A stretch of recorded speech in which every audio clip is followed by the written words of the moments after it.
Kukira setelah aku memaafkannya, luka di hati ini perlahan bisa sembuh.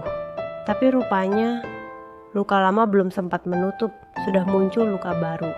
Dan kali ini bukan hanya soal masa lalu Ayu, tapi masa lalu yang selama ini juga aku lupakan.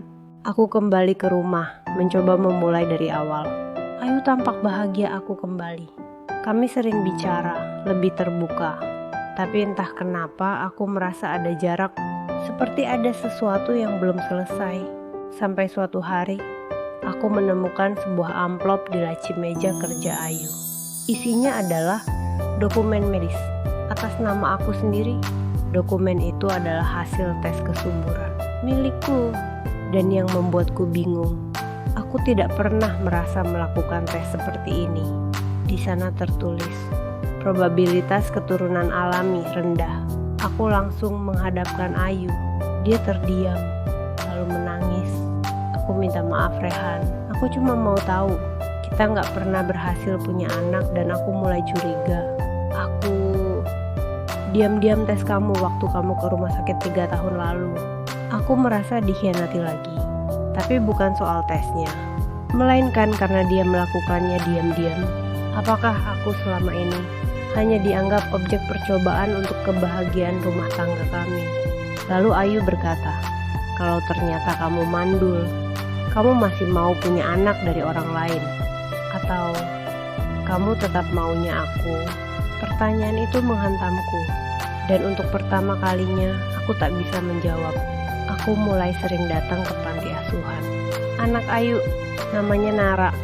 Dia pintar, ramah, dan entah kenapa, setiap kali dia tersenyum, hatiku terasa tenang. Nara tahu aku suami Ayu, tapi dia tidak tahu aku bukan ayah kandungnya. Dia memanggilku Om Reha. Tiap aku pamit pulang, dia selalu bilang, jangan lama-lama ya Om. Aku suka kalau Om datang. Malam itu Ayu bertanya, kamu marah karena aku pernah bohong? Atau karena kamu sadar kamu mungkin gak bisa kasih anak untuk siapapun? Aku hanya diam.